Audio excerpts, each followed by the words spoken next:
मैं जानती हूँ मैंने अपनी बहन को खोया था, कितनी आवाज़ थी मेरे गले में, कि सिर्फ आतंकी हमलों से मारे गए लोगों का दर्द दर्द नहीं होता। आप चाहे मुझसे नफरत करते हो या प्यार करते हो, एक चीज़ मेरे दिल में बैठी है और वो मैं आप लोगों के साथ शेयर करना चाहती हूँ। सिर्फ आतंकी आकर के हमारे देश में कुछ लोगों को मार के गए, वही एक हत्या नहीं थी, वही एक दर्द नहीं था। बहुत सारे लोगों को प्लेन क्रैश में मारा गया और हम सब तमाशा बन के बस देखते रह गए, चाहे वो भारत में हो, चाहे वो अनदर कंट्री में हो। लेकिन यार, हम सबको ये समझना होगा कि ह्यूमैनिटी के लिए हम एकजुट रहें। किसी का परिवार मर रहा है, इसका मतलब ये नहीं कि वो हम नहीं हो सकते हैं या कल को गए हम नहीं होंगे। अगर हम आज नहीं बोलेंगे किसी के लिए, तो कोई हमारे लिए कल को गए नहीं बोलेगा, क्योंकि ये हमें दिखना चाहिए। अभी हमारी सोसाइटी में ऐसा हो रहा है, हम उसके लिए नहीं बोल रहे हैं, कल को हमारे लिए कौन बोलेगा।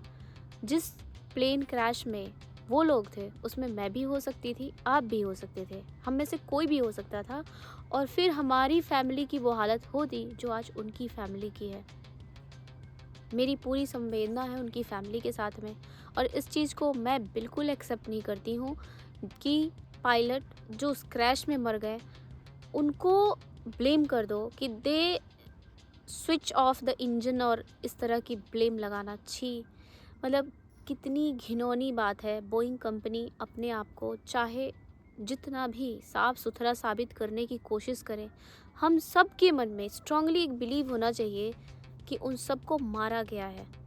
टेक्निकल ग्लिच के कारण मारा गया हो या जो भी हो, बट कोई तो उनका हत्यारा था। और ये नहीं भूलना चाहिए कि ये हम सबके साथ हो सकता है। कौन सी फ्लाइट किधर क्या कर जाए और कब उसका ठिकाना हमारे पायलट के ऊपर डाल दिया जाए, वो पायलट जो मर गया है। मैं कहीं से भी उस न्यूज़ को एक्सेप्ट नहीं कर पाई हूँ। रीजन कुछ भी हो, उसमें किसी की गलती थी, और वो गलती ना पैसेंजर की थी ना पायलट्स की थी, हमें ये नहीं भूलना चाहिए। गलती थी एविएशन डिपार्टमेंट की, गलती थी बोइंग कंपनी की, बहुत सारे लोगों की। वो भी इक्वली कल्प्रिट हैं, और वो इतने घिनौने हो चुके हैं कि अभी दुनिया के अलग अलग जगहों पे बोइंग जेट की जितनी भी ये सब फ्लाइट्स हैं, वो कहीं ना कहीं एक्सीडेंट कर रही हैं, कोई ना कोई कांड हो रहा है। पीसफुली और रिस्पॉन्सिबिलिटी के साथ अपनी गलती को एक्सेप्ट करके ये माफ़ी मांगते। बाकी जगह पे प्लेन क्रैश हो रही है, उसमें क्या पायलट दोषी हैं? क्या उन्होंने भी इंजन बंद करी? हम सबको एक चीज़ याद रखना चाहिए। कुछ दिन पहले श्रीनगर में इंडिगो की फ़्लाइट अपना नाक मुंह तुड़वा के भी सेफली लैंड की विथ पैसेंजर, किसी को कोई हार्म नहीं हुआ। हम सबको ये नहीं भूलना चाहिए कि कितना हॉरिबल मोमेंट होगा उन यात्रियों के लिए जो उस फ्लाइट में बैठे होंगे। लेकिन हमारा एक साधारण सा डोमेस्टिक पायलट, एक फ़्लाइट जिसके आगे से नाक टूट जाए, शीशे टूट जाए, ऐसा लगे जैसे उसको गंदे तरीके से ठोका गया हो, उसको सेफली लैंड करा लेती है। तो ये कैसे पायलट्स थे? डोमेस्टिक पायलट अगर हमारे लोगों की जान बचाने में सक्षम थे, तो हमारे इंटरनेशनल पायलट ना बहुत काबिल होते हैं। सिर्फ 2-4 स्टेटमेंट जारी करके, 4 लोगों के दबाव में आकर के अगर हमारी गवर्नमेंट कर रही है, तो बहुत गलत कर रही है, बहुत ज़्यादा। और ये सरासर अन्याय है उन सारी ज़िंदगियों के साथ में। और वो कोई गरीब भिखमंगे लोग नहीं थे कि उनकी आवाज़ को इतनी आसानी से दबाया जा सकता है। देश की इकोनॉमी में कंट्रीब्यूट करने वाले पावरफुल लोग थे वो। फॉरेन जा रहे थे, कहीं भीख मांगने नहीं जा रहे थे। पैसे होते उन लोगों के पास में, रोजगार देने की क्षमता होती है, देश को आगे ले जाने की शक्ति होती है। लेकिन उनको हमने कहाँ बिठाया? एक अंधकार में ज़िंदगी दे दी कि जाओ लड़ो अपने दुख से। तुम्हारे लिए एक स्टेटमेंट जारी होगा जिसमें बोल दिया जाएगा कि पायलट की गलती थी, उस पायलट के आगे पीछे कोई नहीं है। आवाज़ उठाने वाली फैमिली क्या आवाज़ उठाती है ऐसे में? मैं जानती हूँ मैंने अपनी बहन को खोया था, कितनी आवाज़ थी मेरे गले में। नहीं होती। जब कोई परिवार किसी को खोता है, तो उसके गले में आवाज़ उठाने की क्षमता नहीं होती। आवाज़ उठाते उसके रिलेटिव्स, उसके फ्रेंड, उसके जानने वाले, कुछ लोग जो ह्यूमैनिटी को सपोर्ट करने के लिए खड़े होते हैं। प्लीज़ अपने अंदर की मानवता को जिंदा रखिएगा।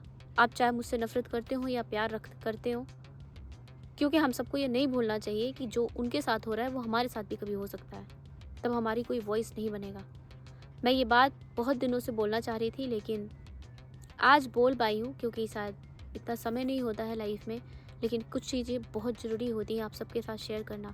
आए दिन 4 दिनों बाद 5 दिनों बाद मैं सुन रही हूँ इस कंट्री में यहाँ हुआ, वहाँ हुआ, और सब जगह बोइंग की हैं। जहाँ कहीं भी बोइंग कंपनी की फ़्लाइट्स हैं उनमें ऐसी बातें आ रही हैं, और बड़ी बात यह नहीं है कि ये अभी आ रही हैं। बोइंग के लिए वार्निंग जारी किया गया था। बोइंग के यहाँ काम करने वाला खुद एक अधिकारी आ करके पब्लिकली बोल चुका है कि वो लोग बहुत डेंजरस फ़्लाइट और ऐसी सर्विसेज दे रहे हैं जो लाखों ज़िंदगियों के साथ खिलवाड़ है।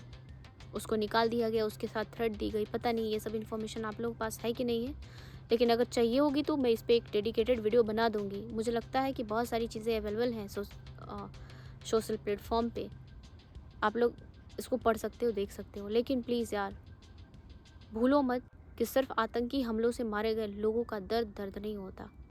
ऐसे भी दर्द होते हैं, इक्वली उन्होंने भी अपनी फैमिली खोई है और दर्द से वो भी गुजर रहे हैं। पॉसिबल हो तो हमें आगे से किसी भी सिचुएशन के लिए हर इंसान के साथ खड़े होने की हिम्मत रखनी चाहिए।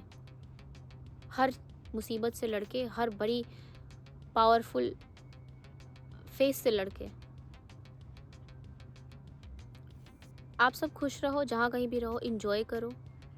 थैंक यू आप सब इतनी देर मुझे सुने, और मेरे जो बोला अभी उसको प्लीज़ हमेशा याद रखना।